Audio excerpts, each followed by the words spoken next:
عامر شہزاد سعیدی صاحب جو جہانیہ سے تشریف لائے، خوبصورت نورانی وجدانی ایمان افروز باطل سوز کتاب سے ہم سب کے قلوب و ذہان کو منور فرماتے ہیں۔ نعرہ تکبیر، نعرہ تکبیر، نعرہ رسالت، نعرہ حیدری، نعرہ حیدری، نعرہ غوثیہ، نعرہ غوثیہ، آستانہ عالیہ چشتیہ محمدیہ محمد آباد شریف، نعرہ حیدری۔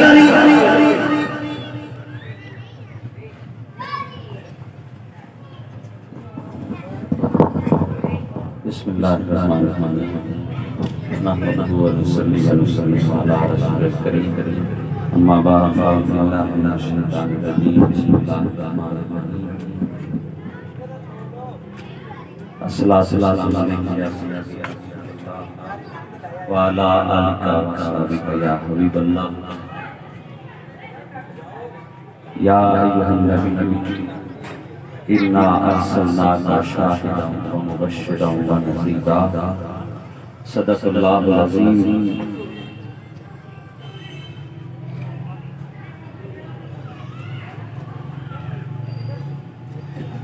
دوستان مکرم، ساری تمہید اور ساری تقلید یہی ہے کہ ہم سب جب بھی یہاں حاضر ہوتے ہیں تو بھلا ہم نہ تو اپنے دلوں میں کچھ ایسا خاص خزانہ لے کے حاضر ہو سکتے ہیں جو ان کے شایان شان ہو، ہمارے دل کس عقیدت کے قابل ہے، اور مجھ جیسا گناہگار اگر مائک پر آئے گا تو وہ کیا کچھ عرض کر سکتا ہے، کیا سنا سکتا ہے۔ میں اپنی بات عرض کرتا ہوں، شاید آپ کی عقیدت میرے سے ملتی جلتی ہو، کہ واللہ اس لیے حاضر ہوتے ہیں کہ جیسے ایک سہما ہوا بچہ، ایک ڈرا ہوا بچہ اور زمانے کی گرم تپتی ہواؤں سے جس کا جسم جھلس رہا ہو، تو جیسے وہ ماں کی آغوش ڈھونڈتا ہے نا، خدا کی قسم ہم سادات کے در پہ صرف اسی نیت سے آتے ہیں۔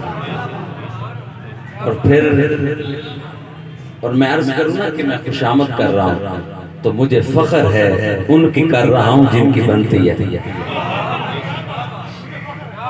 اور فخر ہے کہ انہی کی ثنا، انہی کی شان، انہی کی فضیلت بیان کرتے ہیں جن کے کرنے کا حکم دیا گیا ہے۔ اور دوستان گرامی، یہ در تو پھر ایسا عظیم در ہے کہ ہمیشہ ہم ایک نئی سوچ لے کے جاتے ہیں، ایک نئی فکر۔ آج مجھے حضور صاحبزادہ جی نے جو حکم دیا وہ میرے تسلسل موضوع سے ہی ہے، لیکن ایک نئی فکر دی، ایک نئی راہ دی۔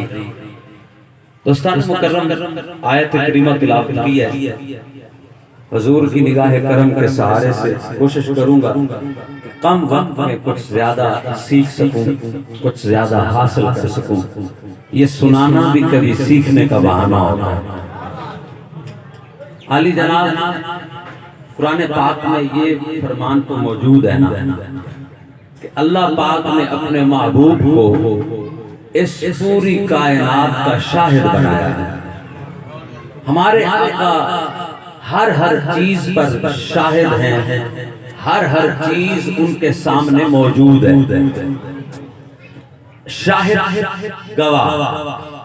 عالی جناب آپ عام عدالتوں میں چلے جائیں اور وہاں آپ گواہ پر جو قاعدے اور قانون اور کلیے لگتے ہیں، آپ ذرا وکلاء سے رابطہ کریں کہ گواہی کس کی قبول ہوگی۔ اور جب رب ذوالجلال خود فرما رہے ہیں کہ میری ساری خدائی کا گواہ ہے میرے محبوب تو ہی ہے، تو جو کچھ زمینوں میں ہے، جو کچھ آسمانوں میں ہے، اور حالانکہ آقا کی یہ شان بھی سچ ہے، آقا کی یہ شان بھی سچ ہے کہ میرے آقا ہر جا موجود ہیں، ہر جا۔ لیکن آپ ادب میں قرآن کو صحیح سمجھیں تو یہ چیز کیا ناکافی ہے کہ میرے آقا اپنے روضے میں ہیں، ہر جا میرے آقا کے سامنے موجود ہیں۔ آقا اپنے روضے میں ہیں، آقا اپنے مزار پر انوار میں ہیں، لیکن ہر چیز یوں میرے آقا کے سامنے عیاں ہے. یہ ادب کا صحیح مقام ہے. دوستان گرامی، جو کچھ عرض کر رہا ہوں اپنے موضوع سے پیچھے نہیں ہٹا، موضوع پر ہی وہاں محبت دیجیے گا. میرے آقا شاہد ہیں. حضرت آدم کے دور میں جو کچھ ہوا میرے آقا یقیناً شاہد ہوں گے. حضرت ابراہیم کے قرب و جوار میں جو کچھ ہوا میرے آقا شاہد ہیں.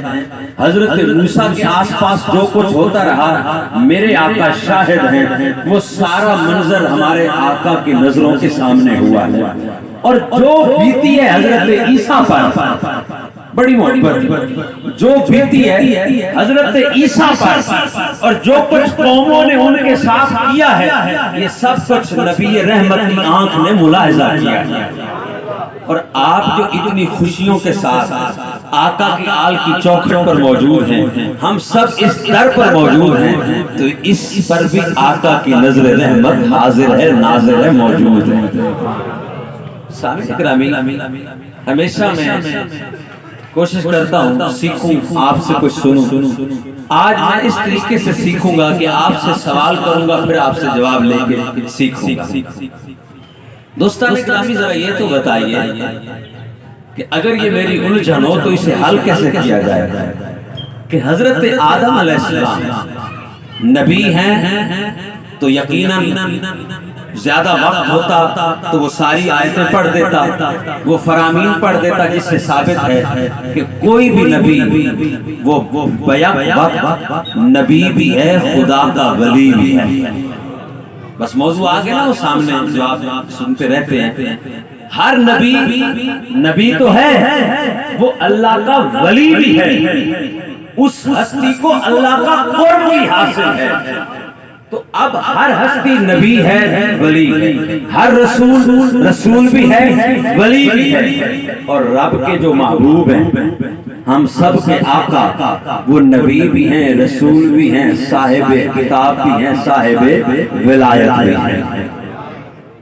لیکن یہ بات کیا خوبصورت مزے کی بات ہے کہ پہلے والے نبی اپنی نبوت کے باوجود، اپنی طاقت ولایت کے باوجود، ان کا زمانہ اتنا ہے کہ جب تک ان کی ظاہری آنکھ کھلی ہے ان کی نبوت کا زمانہ چل رہا ہے. جب وہ سوار دیتے ہیں اپنے مزاج کو تو ان کے نبوت کے زمانے بند کیوں ہو جاتے ہیں؟ حضرت آدم آج بھی لوح محفوظ میں نبی ہیں. حضرت ابراہیم آج بھی لوح محفوظ میں نبی ہیں. ان کی نبوت کا ہم سب اقرار کرتے ہیں، لیکن ان کی نبوت کا زمانہ نہیں چل رہا. اب میں اس پہ پریشان ہوں، لیکن آگے بڑھنا چاہتا ہوں کہ جو آگے لفظ بول رہا ہوں پتہ نہیں انبیاء کی شان کے مطابق ہے یا نہیں، لیکن آگے جانا ہے تو مجھے گزرنا تو ہوگا نا کہ حضرت آدم نے آنکھ بند کی تو نبوت کا زمانہ بند ہوا ہے. حضرت ابراہیم نے آنکھ بند کی، اپنے روضہ انور میں گئے تو نبوت کا زمانہ بند ہے. اختصار سے نہ کہہ دوں کہ جناب حسنین کے بابا نے جب شرف بخشا ہے اس سبز گنبد کو، اس روضے کو شرف بخشا ہے، تو آقا کا زمانہ نبوت بند کیوں نہیں ہوا؟ یہ آج بھی آقا کی نبوت، آپ کا زمانہ نبوت. اور اگر پوری محبت سے دین سمجھے تو پچھلے زمانے بھی حضور کے ہیں، آنے والے زمانے بھی حضور کے ہیں. اس کی وجہ کیا؟ آئیے بس بات پہ آ گیا ہوں، زیادہ وقت نہیں لگا، دل بناتے، ذہن بناتے، جلد ہی بات پر آیا ہوں. میرے آقا کو اختیار تھا، اے محبوب آپ ہی قاسم فیضان نبوت ہیں، آپ ہی قاسم فیضان ولایت ہیں. ہم سب کے آقا قاسم ہیں، فیضان نبوت کے، فیضان ولایت کے. تو اب محبت سے سمجھیے کہ میرے آقا نے جناب ابو بکر کو نوازا، فرمایا یہ فیضان نبوت ہے. جناب خطاب کے شہزادے کو نوازا، فرمایا یہ فیضان نبوت ہے. جناب عفان کے شہزادے کو نوازا، فرمایا یہ فیضان نبوت ہے. حضرت بلال کو نوازا، یہ فیضان نبوت ہے. پھر سلسلے کو چلانا تھا نا کہ اے محبوب آپ تو خاتم النبیین ہیں، آپ کے بعد ہم نے کوئی نبی تو بھیجنا نہیں ہے، ہم نے کوئی رسول تو بھیجنا نہیں، قرآن کے بعد کوئی کتاب تو ہم نے نازل کرنی نہیں ہے، لیکن آپ کے دم قدم سے نظام تو چلانا ہے نا، آپ کے نالین کے تصدق سے یہ کائنات کا نظام تو چلنا ہی ہے، تو محبوب یہ سارا نظام آپ کے سر ہے۔ اب میں رکنا چاہوں گا، سادات جیسے جیسے علم دیتے ہیں بیان کرنے کی باری بھی جیسے آتی ہے، یہ بات پہلے بیان کرنے کی تھی اب بھی تو اب بیان کر رہا ہوں۔ اچھا دیکھیے آپ کتنے پیار سے سن رہے ہوتے ہیں، کوئی سوال ہی نہیں کرتے، کوئی اعتراض ہی نہیں کرتے۔ آپ کو کہنا چاہیے تھا کہ باقی نبیوں کے بارے میں تو آپ کہہ سکتے ہیں کہ ظاہری آنکھ بند کی، اپنے روزے میں گئے تو نبوت کا زمانہ بند ہوا۔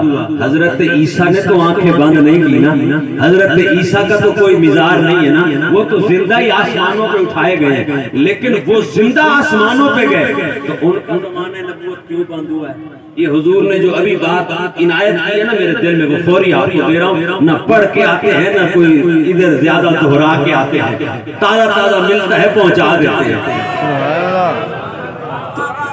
تو حضرت عیسیٰ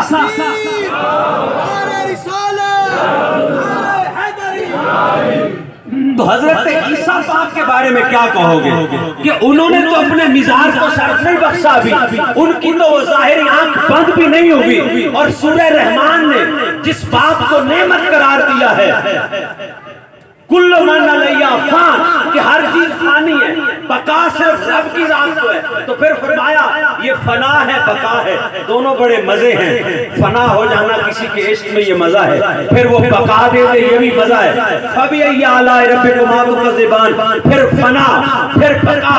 اب بتاؤ کون کون سی نعمت کو جھٹلاؤ گے؟ تو بقا اور فنا دونوں نعمتیں ہیں، تو موت بھی تو نعمت ہے، تو حضرت عیسیٰ نے تو ابھی موت کو شرف بخشا ہی نہیں ہے، تو پھر ان کا زمانے نبوت کیسے بند ہو گیا ہے؟ ہاں عرض کروں گا بالکل، اس میں میرے آقا کی شان بڑی نرالی ہے، میرے آقا کی شان بڑی نرالی ہے۔ فرمایا ہاں جن کے ہاں ہم ذمہ دار ہوتے ہیں ان کے زمانے چل جاتے ہیں۔ میرے آقا یہ بات سمجھانی تھی، فرمایا وہ تو عیسیٰ ہیں، ان کو نبوت میں سارا اختیار ہے، ہم ہیں قاسم فیضان ولایت کے، تو میرے آقا زمین پر ہوں پھر بھی زمانہ چل رہا ہے، میرے آقا شب معراج آسمانوں پہ ہوں زمانہ پھر بھی چل رہا ہے۔ تو بات تو ہمارے خاتے میں آ گئی، بات تو سمجھنے میں ہماری شرط آئی ہے کہ یہ بھی شرط ہے آنکھ بھی کھلی ہو اور نبی کا قدم زمین پر ہو تو پھر زمانہ چلاتے ہیں، مگر ہمارے آقا کے ہاں یہ شرطیں نہیں ہیں۔ ہمارے آقا زمین پر ہوں تو انہی کا زمانہ ہے، ہمارے آقا شب معراج آسمانوں پہ ہوں انہی کا زمانہ ہے۔ تو پہلے والے نبیوں کے لیے صرف آنکھ کا کھلا ہونا شرط نہیں بلکہ زمین پر موجود ہونا بھی شرط ہے۔ نبی زمین پر آئے گا تو نبوت کا زمانہ ہوگا، نبی زمین پر موجود ہوگا تو نبوت کا زمانہ ہوگا۔ نہیں یارو، میرے آقا شب معراج اگر وہاں ہو پھر بھی انہی کا زمانہ ہے، آقا ادھر ہو پھر بھی انہی کا زمانہ ہے۔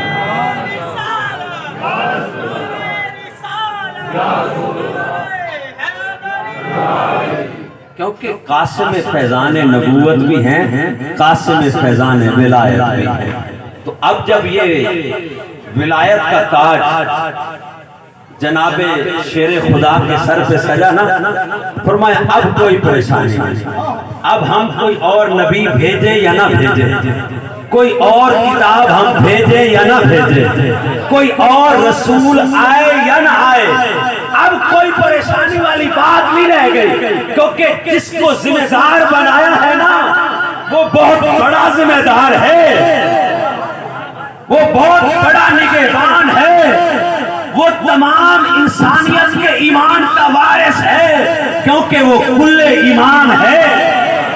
اے محبوب اللہ اکبر، یا رسول اللہ، یا علی علی علی علی علی علی علی علی علی، یا علی فرمایا محبوب آپ فیضان نبوت بھی تقسیم کریں اور فیضان ولایت بھی کریں تقسیم، لیکن محبوب جب آپ کے اور میرے نور کے مابین حجاب اٹھا دیے جائیں گے نا، جو کہ پہلے بھی نہیں ہے، وہ ان کا اپنا ایک راز ہے، تو پھر محبوب پھر بھی آپ کی امت کو پریشان ہونے کی لوڑ کوئی نہیں۔ آپ جن کو قسیم بنا کے جا رہے ہیں نا، علی کون ہے؟ انت قسیم النار والجنہ، انا قسیم النار والجنہ۔ مولا اپنا تعارف خود دے رہے ہیں، فرمایا مجھے غور سے پہچانو، میں علی ہوں جس نے جنت بھی تقسیم کرنی ہے اور اپنے سے بغض رکھنے والوں میں دوزخ بھی تقسیم کرنی ہے۔ نعرہ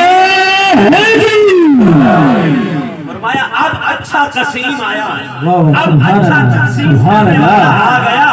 اے محبوب یہ تاج سجائیے ذرا علی کے سر، اب قیامت تک علی ولایت کو تقسیم کرے گا، کوئی نبی آئے یا نہ آئے، کوئی رسول آئے یا نہ آئے، کوئی کتاب نازل ہو یا نہ ہو، بس قیامت تک اے محبوب تیرا نظام بس علی چلائے۔ علی نعرہ حیدری، کل ایمان نعرہ حیدری، حیدری۔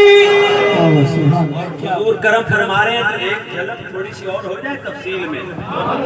اچھا آپ کیا سوچ رہے ہیں کہ یہ قسیم کے معاملات، یہ تقسیم کے معاملات یہ آقا کے ظاہری زمانے کے بعد کے ہیں؟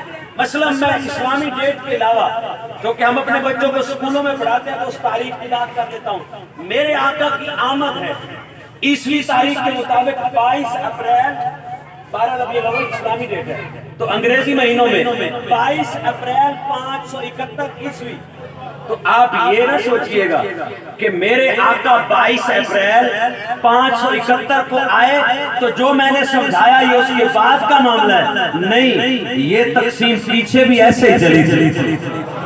یہ 22 اپریل 571 کے بعد کی بات نہیں کر رہا، آپ حضرت آدم کی بات کریں تقسیم کرنے والے یہی ہیں، آپ حضرت ابراہیم کی بات کر لیں تقسیم کرنے والے یہی ہیں۔ اور میرے آقا کی سخاوت کی یہ ادا کہ آقا مکہ میں سنیہ کی پہاڑیوں کے بیچ میں آقا تشریف لائے، کھجوروں کے ان علاقوں میں آقا تشریف لائے، قیامت تک تو یہی انداز ہے کہ آقا قاسم ہیں، مولا علی بھی قاسم ہیں، تقسیم کرنے والے ہیں، نبوت کا فیضان بھی اور ولایت کا فیضان بھی، یہ آگے نہیں پیچھے بھی سیم ایسے رہا ہے۔ اس کی جھلک 1 منٹ میں دوں گا کیونکہ آگے باتیں بہت ساری ہیں، 1 منٹ میں جھلک آپ دیکھیے۔ یہ روایت ہم نے ان جید ہستیوں سے بڑے بڑے محدثین سے سنی ہے کہ حضرت آدم کو بھی سجدہ تب ہوا جب کسی کا نور پیشانی میں آیا ہے، اس نور کے علاوہ مٹی پر کچھ نہ تھا، وہ نور آیا ہے تو کوئی لائے کہ سجدہ ہوا ہے۔ اور پھر ترتیب کیسی ہے؟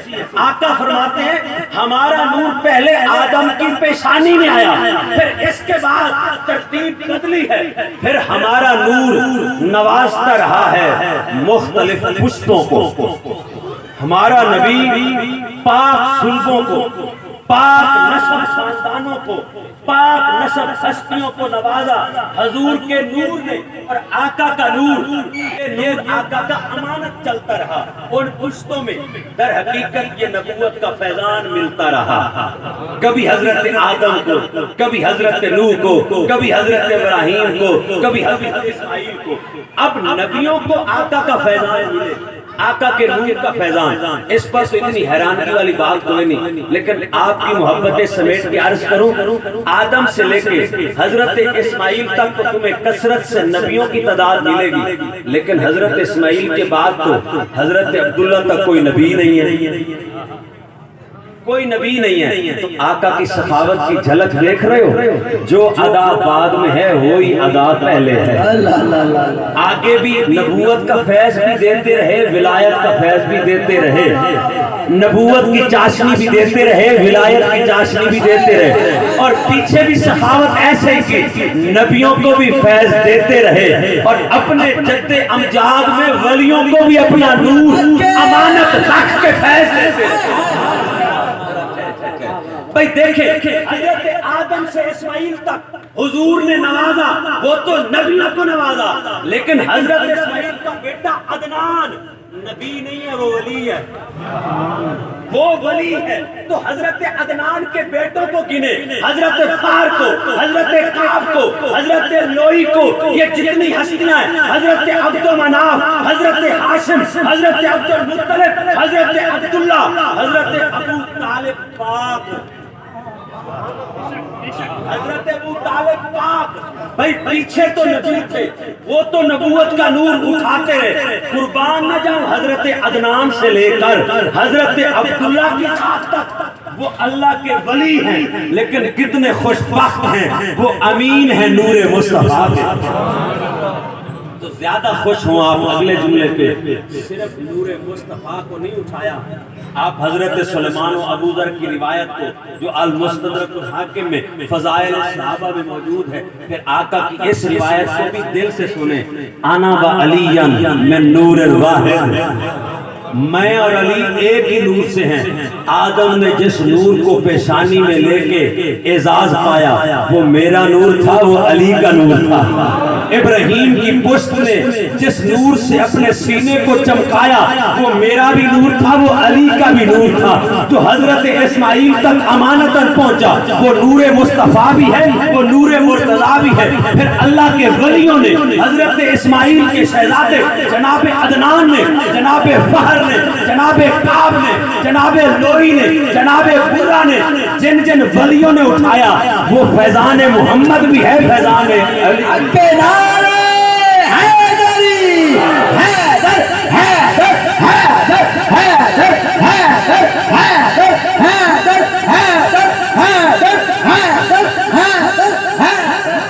میرے آقا فرماتے ہیں یہ نور پھر جدا ہوتا ہے حضرت عبد المطلب کے بعد۔ حضرت عبد المطلب تک دونوں نور اکٹھے ایک ایک پشت اٹھاتی آئی ہے، لیکن حضرت عبد المطلب کے 12 بیٹوں میں سے 2 خوش نصیب ٹھہرے، ایک نور کو جدا کیا، ایک کو فیضان نبوت میں شامل کیا، ایک کو فیضان ولایت بنا دیا۔ تو جو نور کا ٹکڑا نبی کی حیثیت سے ظاہر ہوا وہ حضرت عبداللہ کی پشت میں آیا، اور نور کا وہ ٹکڑا جو ولایت کا ستارہ، ولایت کا سورج، ولایت کا چاند، اقرار کر رہا ہوں یہ لفظ چھوٹے ہیں اس بارگاہ میں، وہ ولایت کا چاند، وہ ولایت کا سورج، وہ ولایت کی کہکشاں حضرت عبد المطلب کے بعد حضرت ابو طالب علیہ السلام کی پشت میں آ گئی۔ پھر مصطفیٰ اور مرتضیٰ بن کے چمکے، تو پیچھے بھی فیض انہی کا ہے، قیامت تک آگے فیض انہی کا ہے۔ ایک آیت کریمہ اس کا ترجمہ سنا اجازت چاہتا ہوں، کیونکہ لاکھ شکر ہے، ارب شکر ہے دل سے، اور دعا ہے کہ اے رب لم یزل، پنجتن پاک کے وسیلے سے آپ نے کتنا کرم کر دیا کہ آج ہمارے درمیان موجود ہیں۔ یہ احسان نہیں سائیں کا اتنی دیر سے ہمیں زیارت کی اور اس نور سے ہمیں فیض دے رہے ہیں، ہم منور ہو رہے ہیں اس نور سے۔ تو میں نہیں چاہتا کہ میرے لفظوں کا بوجھ زیادہ، اور سائیں کا احسان ہے جتنے لمحے ہمارے درمیان موجود ہیں۔ اللہ پاک پنجتن کے صدقے عمر خضری عطا فرمائے، ہماری آنکھیں ایسے روشن ہوتی رہیں آپ کے دیدار سے۔ قرآن پاک تیز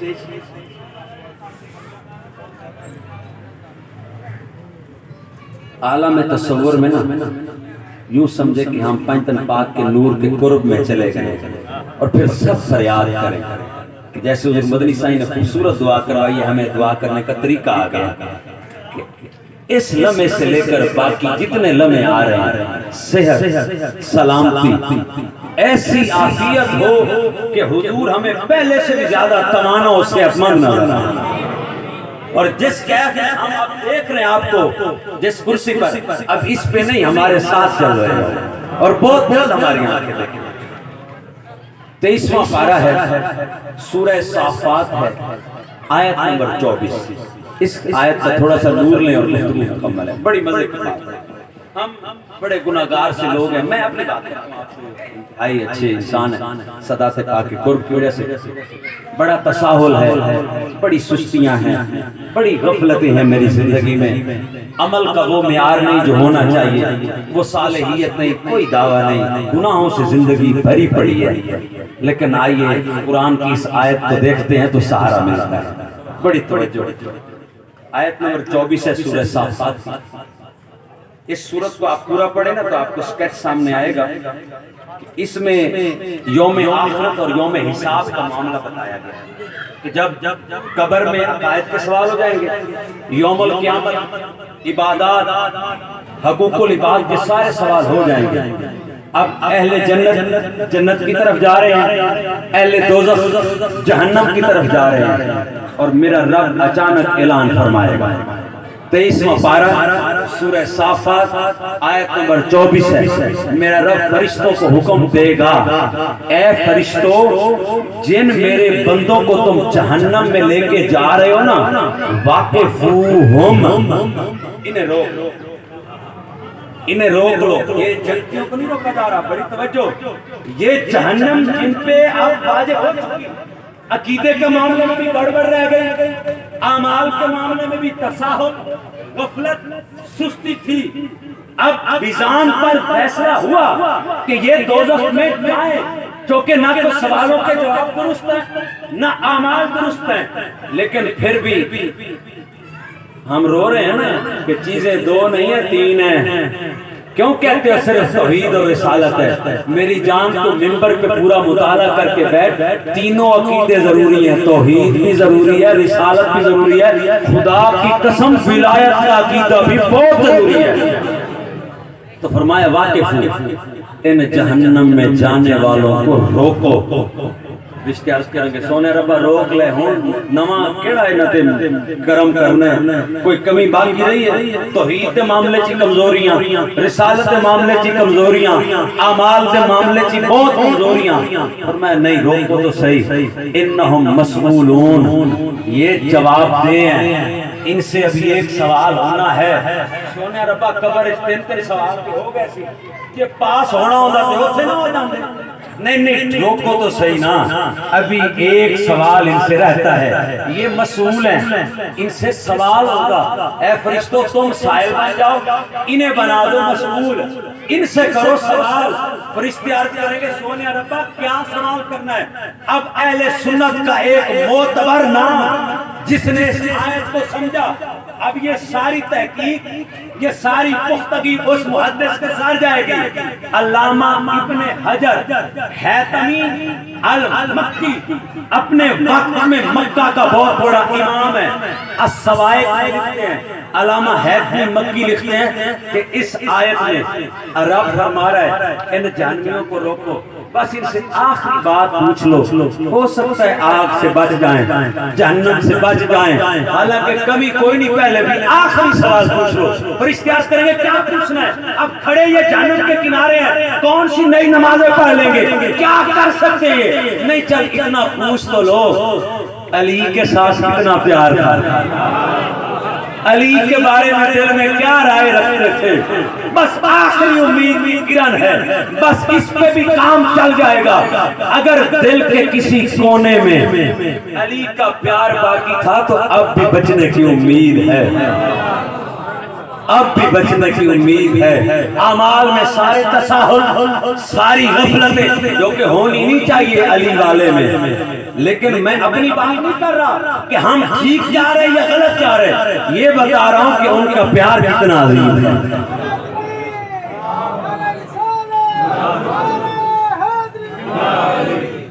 دوستان گرامی, میں کچھ اور بھی بول جاؤں, عنایت کرتے ہوئے کون سا در بند ہوا ہے؟ در کھلا ہے, لیکن ایک جملہ جو پہلی حاضری پہ بھی بولا تھا, ہمیشہ بولتا ہوں, کسی کی باتوں میں نہ آنا.